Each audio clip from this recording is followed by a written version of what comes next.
I think achievements تو بہت زیادہ ہیں. میں نے 13.5 سال کی عمر میں سینئر نیشنل ٹیم کے اندر پاکستان کو ریپرزینٹ کیا تھا. 2015 میں مجھے یوتھ ایوارڈ ملا. 2019 میں ایک اور بہت بڑا ایوارڈ تھا which is very close to my heart, the Guinness World Record. 2022 میں مجھے top 30 powerful Muslim sports women in the world کا ایوارڈ ملا. ایک اور بہت بڑی اچیومنٹ تھی کہ فیفا جو ہے وہ top 12 women footballers from around the world کے اوپر ایکسکلوزیو ڈاکیومنٹریز بنا رہا تھا. 3 فیمیل فٹ بالرس تھے فرام ایشیا, اور ان 3 میں سے ایک تھی from Pakistan, that was me.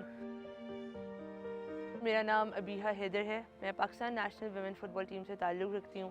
میرا فٹ بالنگ کریئر سٹارٹ ہوا تھا 2009 میں, جب میں نے اسلام آباد فٹ بال ٹیم کے ساتھ اپنی ٹریننگ کی جرنی جو ہے وہ سٹارٹ کی تھی, اور اس ٹائم میں تقریباً 12 سال کی تھی. اور یہ انیشیٹو سٹارٹ کیسے ہوا تھا, بیسکلی میں بچپن سے ہی I was like a very sporty kind of a kid. میں اپنے اسکول لیول پر سارے ٹورنامنٹس کھیلتی تھی. کرکٹ ہو گیا, باسکٹ بال ہو گیا, cycling, netball, athletics, I used to play everything. اس ٹائم میرا پڑھائی کی طرف رجحان اتنا زیادہ نہیں تھا, میں اتنی زیادہ اچھی نہیں تھی پڑھائی میں.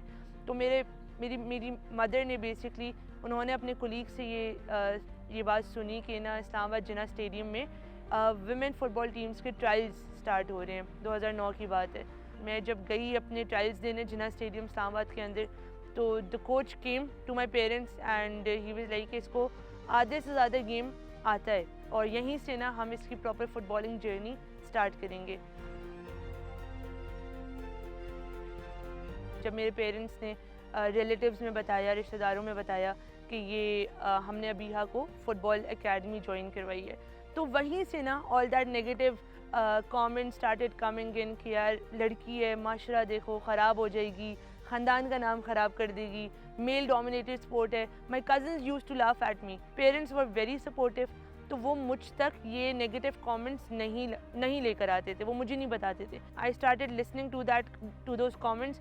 تو آئی ڈیسائیڈیڈ کہ یہ ساری کا سارا جو پرسیپشن ہے نا ان کا یا اس خاندان کا, that I would be the one who would be changing it. میں اس کو چینج کروں گی. باہر جب جانے کا پورے خاندان کو پتہ چلا کہ یار یہ تو پاکستان کو ریپرزینٹ کرنے جا رہی, all those negative comments they all came into my support.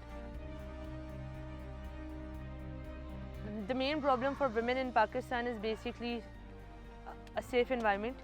ایک سیکیورٹی کے اندر, ایک سیف انوائرمنٹ کے اندر اپنا سپورٹ پریزنٹ کرنا. تو اگر ہم 3-4 میجر سٹیز کو چھوڑ کر پورے پاکستان کا سروے کرتے ہیں, تو وہاں پر کتنے فٹ بالنگ اسٹیڈیمز ہیں ہمارے پاس, کتنے سیف گراؤنڈز ہیں. آئی تھنک 1% ہوگی کہیں پر, اس سے بھی کم. تو یہی جب پلیئرز وہاں سے اٹھ کر اپنے بلبوتے پر محنت کر کے without even having basic facilities وہ باہر جاتے ہیں, وہ کمپیٹ کرتے ہیں انٹرنیشنل ورلڈ کے اندر, وہ لوگ واپس آتے ہیں اور وہ پھر اسی اسٹرگلنگ انوائرمنٹ میں بیٹھ جاتے ہیں.